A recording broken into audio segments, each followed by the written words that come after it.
دوسرا یہ نوید بھٹی صاحب نے ہم سے سوال پوچھا، وہ کہتے ہیں اگر کسی نے اپنی کسی خاص ضرورت کے لیے قرض لے رکھا ہے اور وہ اس کو واپس کرنا ہے، ایسی صورت میں پہلے قرض ادا کرنا چاہیے یا چندہ؟ یہ سوال جہاں تک کہ سوال کا تعلق ہے، کوئی ایک جنرل قاعدہ یا کوئی اصول نہیں اس بارے میں وضع کیا جا سکتا کہ بھئی پہلے چندہ ادا کرنا ہے یا پہلے قرضہ ادا کرنا ہے۔ ہر انسان کے حالات الگ ہو سکتے ہیں اور اس کے مطابق اس چیز کا فیصلہ کیا جانا ضروری ہے، اور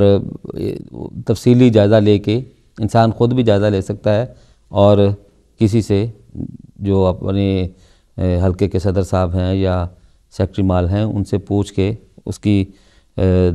پتہ کر سکتا ہے، اور حضور انور ایدہ اللہ تعالیٰ بنصر العزیز کی خدمت اقدس میں خط لکھ کر بھی اپنے حالات کو واضح کر کے انسان ایک مشورہ لے سکتا ہے۔ لیکن یہ کیفیت پیدا کیوں ہوتی ہے؟ اس لیے کہ چندہ کوئی ایسی چیز تو نہیں ہے کہ آپ نے سال میں ایک مرتبہ دینا ہے۔ تو اگر تو ماہ بماہ انسان چندہ دیتا رہے تو یہ کیفیت نہیں پیدا ہوتی کہ اس کے اوپر بہت سارا چندہ جو ہے اس کا بوجھ پڑ جائے اور اس کی ادائیگی اس کے لیے مشکل ہو جائے۔ امیر صاحب سیرا لیون کی اس لحاظ سے مجھے ایک بات بڑی دلچسپ بھی لگتی تھی اور اچھی بھی لگتی تھی کہ وہ وہاں پہ سیرا لیون میں چونکہ کیلے بڑے ہوتے ہیں عام لوگوں کے دسترس میں، ان کے گھروں میں ان کے پودے اگے ہوتے ہیں، تو اس کی مثال وہ دیا کرتے تھے کہ بالکل ایسے ہی مثال ہے کہ ایک شخص کے پاس 16 کیلے ہیں، اس میں سے اس نے 1 کیلا جماعت کو دینا ہے اور 15 خود اپنے فیملی کو کھلانے ہیں۔ اب جس کا 15 کیلوں سے گزارا نہیں ہوتا اس کا 16 سے بھی نہیں ہونا، 1 کیلے سے تو کوئی فرق نہیں پڑ رہا۔ لیکن اگر آپ وہ 16 کیلے ان 16 میں سے 12 نکالنے کی کوشش کریں گے، ہر مہینے کا آپ نے چھوڑتے گئے آخر پہ آ کے 16 میں سے 12 نکالنے کی کوشش کریں گے تو وہ 12 نہیں نکلیں گے، اور وہ آپ کا دوسرا نظام جو ہے وہ بگڑ جائے گا۔ تو وہ یہ خرابی یہاں پہ پیدا ہوتی ہے جب ہم ماہ بماہ جو چندہ ہے ہمارا وہ ادائیگی اس کی جس طرح بنتی ہے نہیں کرتے، تو وہاں پہ پھر وہ بوجھ لگتا ہے اور وہ بوجھ جو ہے وہ پھر بڑھتا چلا جاتا ہے۔ اور حقیقت یہ ہے کہ اللہ تعالیٰ نے فرمایا ہے کہ مقرض اللہ قرضا حسنا فیضاعفہ لہ اضعافا کثیرہ۔ تو اگر ہم خدا تعالیٰ کی راہ میں خرچ کریں تو خدا تعالیٰ کو اصل میں تو ان اموال کی ضرورت ہے ہی نہیں۔ وہ یہ چندے جو ہم دیتے ہیں یا خدا تعالیٰ کی راہ میں جو خرچ کرتے ہیں وہ تو اپنی ذات کے لیے ہے، کیونکہ خدا تعالیٰ وہ ان چیزوں کو اپنے پاس نہیں رکھتا، بلکہ انہی چیزوں کو وہ جو مال جس کے ذریعے سے ہم اپنے باقی اموال کو پاک کرتے ہیں، زکوٰۃ اسی چیز کا نام ہے کہ وہ ہمارے اموال کو پاک کرتی ہے، تو پاک کرتے ہیں تو خدا تعالیٰ پھر ہمیں مزید پاک مال عطا کرتا ہے۔ تو اگر ہم چندے ادا کریں اور جو خدا تعالیٰ نے ہمیں ہمارے فرائض بتائے ہیں اور نوافل بتائے ہیں اس حوالے سے جو طوعی چندے ہیں وہ اگر ہم ادا کریں تو خدا تعالیٰ کا جو اسلوب ہے وہ تو یہ ہے کہ وہ بڑھا چڑھا کر دیتا ہے۔ ایک واقعہ یاد آ رہا ہے کہ ایک مرتبہ ان کے گھر میں 2 روٹیاں ہی تھیں اور کھانے والے زیادہ تھے، تو انہوں نے سوچا کہ یہ میں خدا تعالیٰ کی راہ میں دے دیتی ہوں۔ کوئی فقیر آیا، انہوں نے وہ دونوں روٹیاں اس کو دے دیں۔ تھوڑی دیر بعد ایک کوئی خادمہ کوئی آئی ان کے گھر میں اور اس کے ہاتھ میں 18 روٹیاں تھیں، تو انہوں نے کہا نہیں یہ میری روٹیاں نہیں ہیں۔ اس نے بتایا کیوں؟ وہ کہا کہ میرے اگر روٹیاں ہوتی تو میری 20 ہوتی، میں نے 2 روٹیاں آج خدا تعالیٰ کی راہ میں دی ہیں تو اللہ تعالیٰ تو بتاتا کہ میں 10 گنا بڑھا کے دیتا ہوں۔ تو اس نے کہا کہ ہاں ملی تو 20 ہی تھیں لیکن یہ 2 میں نے چھپا لی تھی۔ تو خدا تعالیٰ کے اوپر جن لوگوں کا یقین اور ایمان ہے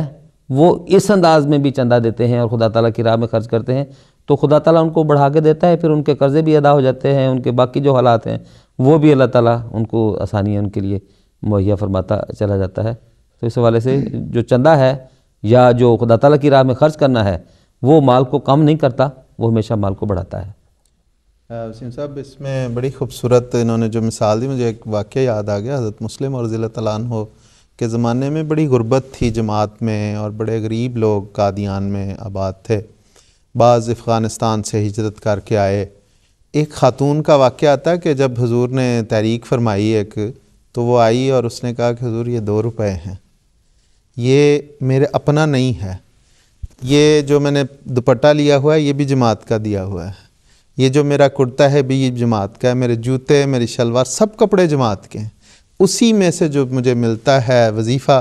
اس میں سے بچا بچا کے یہ میں نے پیسے جمع کیے ہیں. جب حضور نے تحریک فرمائی ہے تو اس کے لیے میں یہ لے کے آ گئی. تو یہ بڑی خوبصورت باتیں ہیں کہ ایسی بہت سی مثالیں ملتی ہیں. بالکل خاصا جو آپ نے ذکر فرمایا، بلکہ کئی دفعہ ہم نے خطبات میں خلفائے کرام سے ایسے واقعات سنے ہیں کہ جہاں انہوں نے بتایا کہ لوگوں نے جب کوئی تحریک ہوئی ہے تو قرض لے کر، وہ کہتے ہیں کہ اگر ہم اپنی ضرورتوں کے لیے قرض لے سکتے ہیں تو جب خدا تعالیٰ کے نام پر ایک ضرورت پڑی ہے تو اس موقع پہ ہم قرض لے کے کیوں نہیں دے سکتے؟ ہم اپنی چھوٹی چھوٹی ضرورتوں کے لیے قرض لے لیتے ہیں تو ایسے موقع پر بھی لے سکتے ہیں. اس لیے اور جہاں تک جو سوال ہے اگر اس کے اوپر وہ ہم بات کریں کہ یہ ہر انسان جو ہے وہ اپنے حالات کو بہتر جانتا ہے، اپنے قرضے کی نوعیت کو، اس کی مدت کو بہتر جانتا ہے. اس لیے جو دو صاحب نے بات کی تھی وہ ایک اصولی بات ہے کہ یہاں پر ہم کوئی ایک عام فتویٰ نہیں جاری کر سکتے، نہ ہی ہم کسی کے خاص معاملے کے متعلق کوئی رائے دے رہے. اس کے لیے جو طریقہ کار جماعت میں رائج ہے اس نظام کو فالو کرتے ہوئے اگر کسی کو ضرورت ہے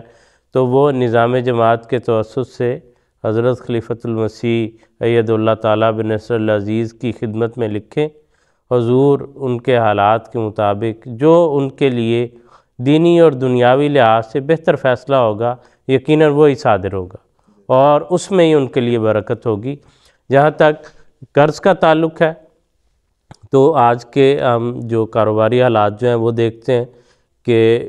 بینکوں سے بعض کمپنیاں جو انہوں نے لیے ہوئے پیسے، وہ ایک لحاظ سے ان کا قرض ان کے اوپر ہے لیکن وہ ایک رننگ بزنس کے اندر قرض ہے، وہ اس وجہ سے ان کی زندگی کے باقی معمولات رکے ہوئے نہیں ہیں.